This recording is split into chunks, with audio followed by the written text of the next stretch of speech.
Assalamualaikum warahmatullahi wabarakatuh. Alhamdulillah wa syukurillah wa nikmatillah. Di hari ini kita bertemu kembali di acara podcastnya Klinik Hati. Hari ini kita kedatangan tamu yang sangat luar biasa. Beliau adalah sosok putra terbaik Kabupaten Cilacap dan tentunya terbaik juga untuk Indonesia. Dan alhamdulillah hari ini beliau dan kami dalam keadaan yang sehat walafiat dan insya Allah dalam lindungan Allah Subhanahu Wa Taala. Dan saya berharap para sahabat dimanapun Anda berada, dari yang di dalam negeri maupun yang luar negeri, yang mohon maaf tidak disebutin satu persatu, dan kami berharap, kami doakan agar selalu sehat walafiat dan dijauhkan dari virus COVID dan dijauhkan dari bala penyakit dan sebagainya. Para sahabat sekalian dimanapun Anda berada, kita nggak usah berlama-lama lagi, kita akan mungkin menanyakan segala sesuatunya, kita akan membedah tamu hebat yang kali ini. Ya, tamu hebat kali ini memang sosok yang sangat luar biasa, panutan bagi banyak orang, ya. Dan siapa yang nggak kenal beliau, ya, Masya Allah. Ini Kabupaten Cilacap bangga kalau mungkin motonya bangga bangun desa, ini bangga memiliki sosok putra daerah yang seperti beliau. Siapakah dia? Beliau adalah Mas Ribut Hermanto. Ya. Assalamualaikum Mas Ribut. Waalaikumsalam warahmatullahi wabarakatuh. Sehat nggih? Alhamdulillah sehat ya. Panjenengan sehat? Alhamdulillah sehat. Mungkin saya akan banyak bertanya-tanya ini Mas Ribut. Nah, Mas Ribut sendiri ini mohon maaf asli putra daerah ya, asli putra Cilacap ya? Asli Cilacap. Cilacap ya, Masya Allah. Berarti memang nggak salah ini putra daerah Cilacap ya. Dibesarkan di Cilacap, asli kelahiran Cilacap, menjadi nominal di Kabupaten Cilacap, ini salah satunya. Dan pengen membangun Cilacap juga. Amin. Amin ya rabbal alamin. Tempat tinggalnya di mana ini ngomong-ngomong? Tempat tinggal saya di wilayah paling selatan. Paling selatan. Iya, dekat sama tangki Pertamina di wilayah gitu Kebon ya. Baru, Cilacap. Kebon Baru, Masya Allah. Di daerah Kebon Baru itu dulu terkenalnya wow. Alhamdulillah sekarang sudah adem ayam. Adem ayam ya. Kalau dulu asal sudah daerah mana tinggalnya Kebon Baru, ngeri itu. Identik seperti itu karena memang ya segala sesuatu mungkin yang pernah kita ketahui, Kebon Baru itu adalah tempat-tempat yang sangat-sangat unik.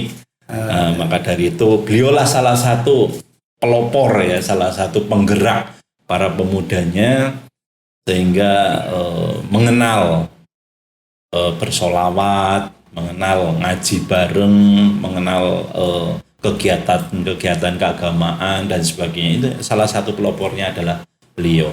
Ini luar biasanya. Ngomong-ngomong dulu terbersit pola pikir seperti itu untuk menggerakkan daerah tersebut itu karena apanya ini Mas? Yang jelas kita harus berpikir ke depan, jangan Kebon Baru itu menjadi bahan cemoohan dari segala penjuru. Kita juga ingin memperbaiki citra Kebon Baru harus lebih baik dari yang dulu-dulu. Memang Kebon Baru dulu dari sejarah awal itu memang terlalu luar biasa ya. Teman saya aja kalau orang Pertamina atau orang mana kalau mau main Kebon Baru itu udah mikir 2 kali. Akhirnya teman-teman saya cuma ada di Kebon Baru saja. Tapi dengan adanya kita Persatuan Pemuda KPK, Komunitas KPK. Pemuda Kebon Baru, alhamdulillah sudah terbentuk sekitar 3 tahun ini. Dan saya juga senang pemuda antusias dan sekarang sudah banyak mengenal para kiai dari luar, habaib dari luar, dan juga kita masih ada acara ngopi bareng bersama habaib, yaitu ngolah pikir. Ya. Kita juga ngajinya selalu di dalam ruangan, di masjid, di musor tidak. Kita tetap ada ngaji di jalan raya. Di jalan raya. Iya, kita siapapun boleh, siapapun boleh ikut, siapapun boleh ngaji. Untuk umum ya. Untuk berarti. umum, Untuk, yang bersarung, bercelana pendek, kita tidak ada. rangkul, Iya, kita dirangkul tidak ada semuanya. space untuk orang-orang yang pengen ngaji bareng, walaupun sebetulnya dalam besit hatinya mereka pengen ngaji, tapi kadang malu. Ya kita dibikin ngaji di outdoor lah. Oh, Intinya seperti ya. itu. Masya Allah. Nah, ini berarti salah satu pendiri KPK berarti. Nah, KPK yang tadi disebutkan ya, apa tadi? Komunitas Pemuda Kebun Baru. Oh, Komunitas Pemuda Kebun Baru. KPK ini salah satu pendirinya, Masya Allah. Dan itu memang visi misinya kepingin menggerakkan para pemuda agar ya positif lah ya, arahnya ke positif betul ya. Gitu ya. Kalau boleh tahu nih, Mas Ribut sendiri masih bujang apa sudah berkeluarga nih? Alhamdulillah sudah beranak 3. Masya Allah. Anaknya 3 aja masih kelihatan kayak masih bujang ya. Inilah karena memang yang jelas selalu berpikiran positif, memancarkan energi-energi yang positif, sehingga walaupun sudah berumur atau sudah punya anak 3 tapi mukanya masih kayak perjaka gitu. Iya.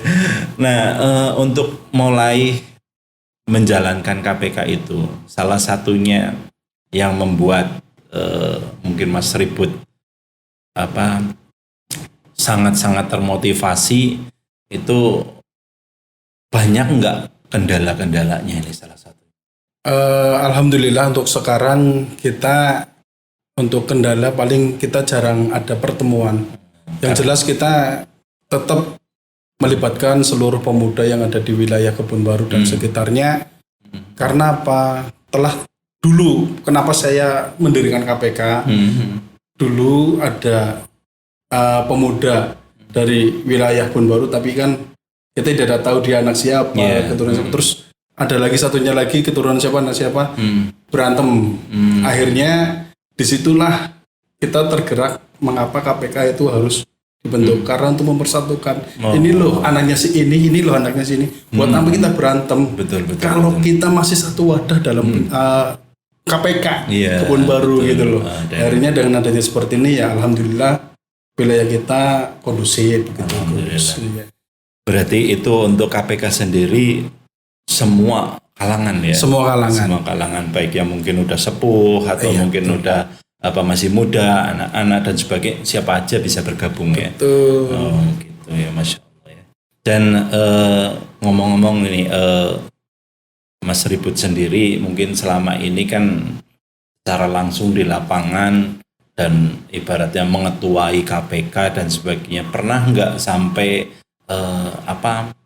dihujat, dicaci maki, dihina sama orang yang tidak suka lah intinya kayak gitu? Untuk itu hampir semua merasakan.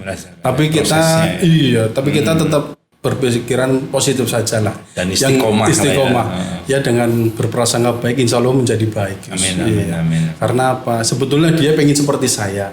Karena sudah keduluan saya, akhirnya dia bikin ujar-ujar atau ular-ular biar saya dipojokkan atau seperti apa. Ya alhamdulillah teman-teman sih masih bersatu bersama KPK dengan saya mengkoordinatorkan begitu, tidak menjadi ketua lah ya. Kalau ketua nanti cenggotnya putih semua di sini.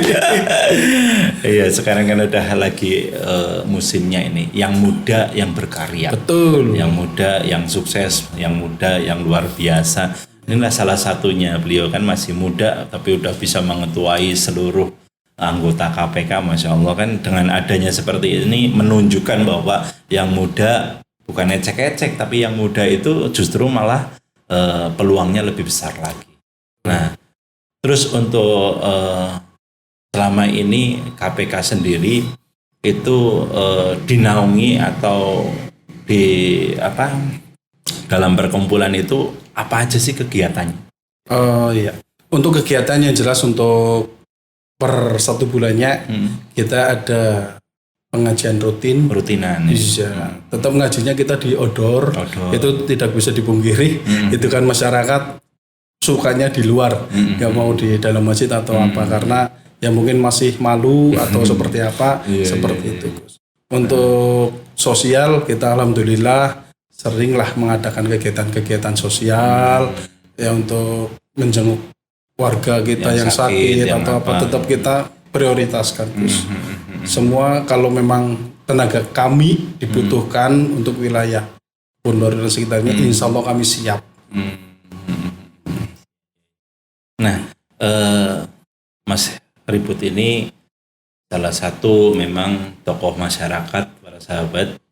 Jadi ketika memang sudah memulainya dari nol, ya beliau nggak nol-nol banget karena memang sudah banyak yang mengenal. Jadi untuk merangkulnya ya tentunya walaupun dengan progres atau mungkin program yang sangat luar biasa, karena memang ketika mengumpulkan sesuatu hal atau daerah-daerah tertentu ya pastinya luar biasa perjuangannya. Nah, perjuangan yang paling mengesankan di saat pas lagi menjalankan program-programnya KPK itu apa aja? Yang positif sama yang negatif. Oh iya, ini yang positif dulu Nah, Gus. yang positif. Jadi kita dulu itu kan waktu tahun berapa itu ada gempa ya, pas malam hari itu. Terus saya bangun habis sholat asar, saya terus kebun baru. Nah di situ banyak pemuda lagi pada duduk-duduk. Terus akhirnya dia ngomong, Mas, yulah nggak mau kegiatan apa? Dia lagi lindu. Ayolah nggak mau kegiatan apa? Oh siap apa? Iya. Ya siap lah. Oke. Berarti bikin acara doa bersama apa? Ya bener Mas, orang apa malah, aku siap lah. Itu dari kalangan orang yang tidak pernah ke masjid. Oh iya, itu orang-orang yang suka mabuk. Akhirnya saya terketuk hatinya, monggo, saya siap. Akhirnya habis sholat asar itu langsung saya bawa kertas selembar sama pulpen. Ayo kita nariki uang sama warga. Alhamdulillah Gus, 2 jam kita sudah dapat 3 juta. Masya Allah. Muter. Iya. Akhirnya saya di situ tergerak untuk mempersatukan pemuda baik yang suka ke masjid saat terus yang tidak suka ke masjid. Akhirnya kita kumpulkan jadi satu. Pas di saat acara, alhamdulillah Gus, kita yang tadinya 0 ya, 0 rupiah sampai pas hari H kita sudah ada uang sekitar 17 juta. Masya Allah, untuk acaranya. Iya, itu pun yang mau ngasih snack itu rebutan Gus. Aku ngasih nih. Akhirnya dengan rasa senang kami dari panitia ngomong sama pemuda yang suka minum-minuman ya. Akhirnya besok acara pengajian tolong kami bantu, tolong kami jaga untuk acara pengajiannya dan juga acara doa bersama. Akhirnya kami apa? Kami pun tidak semena-mena hanya sebatas ngongkon. Akhirnya kita dengan kita belikan peci Gus. Peci seharga berapa lah, tapi antusiasmenya Gus luar biasa. Kami pun sampai nangis, sampai merinding di situ. Habib Abdillah juga ngomong luar biasa. Untuk yang negatifnya sih, alhamdulillah kita belum pernah terbenturkan dengan adanya negatif. Kalau memang kenakalan remaja sekarang sih, untuk wilayah Pondok Baru lah ya, untuk minum-minum ya kayaknya sih hal yang biasa lah. Anak-anak pesisir mungkin seperti itu. Untuk yang kenakalan lain, insya Allah kami tidak. Alhamdulillah. Muda berkarya, muda sukses, muda luar biasa, muda ahli dalam berorganisasi, dan muda luar yang jelas sangat-sangat motivasi lah buat diri kita dan mungkin golongan orang banyak. Dan para sahabat sekalian dimanapun Anda berada, baik yang dalam negeri maupun luar negeri, khususnya Kabupaten Cilacap, kita harus bangga memiliki sosok pemuda yang sangat-sangat humoris ya, sangat-sangat ceria ya, sangat-sangat luar biasa kayak beliau ya. Kita langsung aja kita bedah-bedah lagi tentang beliau, Mas Ribut Hermanto. Mas Ribut Hermanto, kita lanjutkan lagi nih Mas Ribut. Ya. Nah, Mas Ribut, dikala pas kita melakukan kegiatan mungkin keagamaan dan sebagainya, motivasi apa sih yang membuat Mas Ribut itu menjadi tergerak? Ini anak-anak muda ini aset bangsa nih. Anak-anak muda ini harus saya arahkan seperti ini nih. Nah itu gimana ini Mas Ribut? Monggo ceritakan panjang kali lebar. Kalau badan saya udah lebar gitu ya. Sama-sama kita ya. Motivasi saya kenapa dalam ilmu mencari ilmu itu kan tidak harus muda. Adapun orang tua yang pengen mencari ilmu tapi malu. Akhirnya kita tidak ada space bagi siapapun. Saya akan mengajak siapapun. Ayolah, mumpung kita masih diberikan sehat, sempat, ayo kita bareng-bareng. Kalau kita tidak bisa mengaji Al-Quran, ayo kita ngaji kuping. Kan seperti itu. Kalau udah udzur, kalau mau ngaji Al-Quran dari mulai alif bata kita mungkin lama ya, endingnya lama. Tapi kalau kita sudah orang itu pengen, saya udahlah pengen ngaji kuping saja. Mudah-mudahan dengan ngaji kuping ini orang itu akan tergerak untuk mendekatkan diri pada ilahi Rabbi. Seperti itu. Dan juga untuk para kaum mudanya, dari dini kita sudah menggerakkan. Istilahnya kita boleh nakal. Yang penting kita masih tetap dalam jalur mencari keilmuan yang diberikan oleh Allah. Masya Allah. Iya.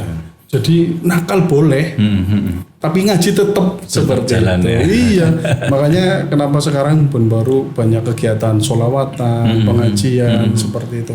Akhirnya di era saya yang dulunya masih kecil dan sekarang di era saya juga banyak teman-teman saya, saudara-saudara saya yang sudah pada, ya alhamdulillah sukses lah ya dalam berkeluarga dan juga rezekinya. Jadi kita untuk membuat kegiatan seperti itu kita alhamdulillah tidak pusing. Mensupport lah ya. Mensupport baik materi maupun apanya ya. Semuanya. Alhamdulillah, Masya Allah. Sampai pada bertengkar pengen ngasih ini ngasih ini. Masya Allah. Sampai rebutan seperti itu. Tapi bertengkarnya tetap dalam bercanda. Iya, betul. Nah, Mas Ribut, mohon maaf nih, di saat pas lagi aktivitas banyaknya mungkin kegiatan keagamaan seperti ini, terus cara membaginya ini gimana nih? Membagi yang saya harus bekerja, saya harus mengurus rumah tangga, saya harus mengurus mungkin kegiatan keorganisasian seperti tadi yang disebutin. Iya. Cara pembagiannya seperti apa? Untuk pembagiannya sih kita fleksibel, Gus. Fleksibel ya. Iya, jadi di saat kita tidak bisa pagi, ya kita siang. Tidak bisa siang, kita malam. Karena kita berorganisasi ataupun istilahnya berbaur dengan masyarakat, tidak ada waktu kata tidak. Gitu lah. Kita kalau ada waktu untuk bergabung, ya gabung. Kalau kita bekerja. Dan masyarakat pun tahu. Ya kalau saya pas lagi kerja, dia telepon dulu. Yuk. Kita bikin acara, ya nanti ya saya lagi kerja, nanti kita bikin acaranya nanti habis saya kerja atau nanti malam seperti itu. Kita fleksibel lah. Untuk istri alhamdulillah juga support ya. Iya, karena tidak, positif sih ya. Gitu ya. Iya. Baik Mas Ribut, selanjutnya ini pergerakannya Mas Ribut ini mau seperti apa nih? Mungkin planning ke depannya saya harus seperti apa? Harus bagaimana untuk membuat KPK ini semakin maju, atau mungkin membuat sholawaters mungkin semakin maju, ini harus gimana ini? Motivasi ke depannya harus seperti apa? Iya. Visi misi saya ke depannya adalah KPK adalah wadah yang sangat dibutuhkan oleh seluruh masyarakat, seluruh warga di wilayah Kebon Baru dan sekitarnya. Jadi saya punya pemikiran seperti ini. Ayolah kita muliakan guru-guru ngaji yang ada di musola, di langgar ataupun di masjid. Karena dia mengajar tidak mendapatkan gaji dari siapapun. Betul. Kalau saya ingin ayolah kita bareng-bareng, kita kumpul di KPK itu membuat suatu wadah, kita bikin suatu yayasan atau apa, kita mau bikin yang mengajar ngaji baik sore maupun malam, kita bikin biar dapat gaji lah bahasanya seperti itu. Betul. Karena melihat sekarang orang ngaji itu kan paling satu minggu anak suruh bawa 1.000. Kalau muridnya 10.000 kan kasihan satu minggu kasih 10.000. Gus, saya juga minta doanya sama Gus Imam. Kami mohon bantuan dan doanya. Mudah-mudahan apa yang terbesit dalam hati saya, pemikiran saya ingin memuliakan para guru-guru ngaji yang ada di masjid, musola, dan juga di langgar. Kasihan Gus. Amin. Tidak ada penopang lagi Gus. Masya Allah, luar biasa ya, ternyata motivasinya positif sekali para sahabat sekalian. Jadi para sahabat, kita banyak sekali ternyata mendapatkan pelajaran-pelajaran dari sosok beliau ya, Mas Ribut Hermanto, yang memang sangat-sangat inisiator ya di dalam pola pikirnya. Itu banyak sekali mungkin tidak terbersit, tidak terpikirkan sama kita, yaitu memuliakan apa yang sangat-sangat dimuliakan oleh Allah, yaitu guru-guru ngaji. Ya. Guru-guru ngaji itu salah satu yang dimuliakan sama Allah, tapi belum tentu itu dimuliakan sama kita atau manusia gitu ya. Karena inilah salah satu inspiratornya ya, termasuk Mas Ribut ini berpikiran bahwa gimana nih caranya agar benar-benar mereka bisa ke cover kebutuhannya. Jadi benar-benar bisa fokus untuk melakukan mengajar, mengaji dan sebagainya, tidak harus memikirkan dapurnya. Karena dapur itu sebenarnya tanggung jawabnya kita ya, tanggung jawabnya para pengusaha ya, tanggung jawabnya para pekerja, tanggung jawabnya ya kayak kita, donatur-donatur yang memang wajib kita mengetahui bahwa itu memang perlu untuk dapurnya beliau para kiai itu harus di cover agar benar-benar beliau menyampaikannya dalam hal pelajaran atau mungkin apa udah vertikal ke Allah. Ya, kita yang harus memikirkan hal itu. Ini salah satu orang yang sangat luar biasa. Ya, maka dari itu ini salah satu sahabat terdekat saya juga. Dari beliau juga saya banyak belajar dan motivasinya juga luar biasa. Dari penggerak yang tadinya mungkin orang-orang yang biasa-biasa saja atau orang yang di lapangan seperti apa, ini dirangkul semua dari kalangan apapun. Baik, mungkin dari sekian banyaknya mungkin pembicaraan ini Gus, mungkin Mas Ribut Hermanto ini memberikan motivasi nih untuk para pemuda, khususnya para mungkin podcast Klinik Hati ini harus seperti apa nih, anak-anak yang muda, anak-anak yang berkarya, anak-anak yang mungkin luar biasa, itu harus seperti apa nih, monggo kasih saran dan kritik untuk mereka. Ya, untuk semua para pemuda, janganlah pernah mengeluh dan berputus asa bahwa saya tidak diridhoi, dicintai oleh Allah Subhanahu wa taala. Karena apa? Selagi kita masih kecil, ayo kita bareng-bareng bersama-sama mengaji dan mengaji. Karena apa? Ilmu Allah itu nyata. Kalau ilmu umum mungkin biasa-biasa saja. Ayo para pemuda, jangan lupa tetap nakal boleh, ngaji tetap. Oke, pesan saya seperti itu saja. Semangat buat para pemudanya dan seluruh masyarakat di wilayah Kebon Baru dan sekitarnya, juga untuk masyarakat Cilacap. Ayo kita bersama-sama membangun dari hati kita, dari rumah kita membangun anak-anak kita supaya lebih semangat untuk belajar mengajinya dan juga semangat untuk belajar di ilmu umumnya. Kita semua ada simbiosis mutualisme ya Gus. Betul, semua butuh. Karena apa? Kalau kita hanya menuntut ilmu Allah saja, mungkin di dunianya kita sih tertinggal, tapi betul. Allah yang menjalankan seperti betul. Ayo semangat lah, kita bareng-bareng meningkatkan kredibilitas anak pemuda di wilayah pesisir. Intinya itu, ayo kita tunjukkan bahwa anak pesisir itu lebih kuat, lebih semangat, lebih maju. Semangat. Masya Allah, terima kasih kepada Mas Ribut Hermanto. Di hari ini kita mendapatkan pelajaran yang sangat luar biasa, Ya, karena apa? Yang tadi disebutkan, Allah itu maha luar biasa sebenarnya. Ya, ketika kita meminta kepada Allah, ya, Allah itu maha kaya, ya. Kita ya Allah ya Rozak, ya Allah ya Basit, kita diberi rezeki yang halal, toyiban dan sebagainya. Ya, ketika kita memang mengeluh nih hati kita, aduh gundah gelisah. Kapan hidup saya benar? Kapan hidup saya damai? Kapan hidup saya mungkin sejahtera dan sebagainya? Kita ingat sama Allah. Kalau Allah itu maha segalanya, maha salam, maha malik, maha merajai alam semesta, ya maha kaya, maha mughni dan sebagainya. Ketika memang benar-benar kita mengetahui kalau kita meminta kepada zat yang paling luar biasa, yaitu Allah Subhanahu wa Ta'ala, jadi kita nggak perlu takut, nggak perlu takut kita susah, nggak perlu takut kita miskin, nggak perlu takut kita penuh dengan masalah, nggak perlu takut kita tidak mendapatkan solusinya, karena Allah maha pemberi solusi. Amin.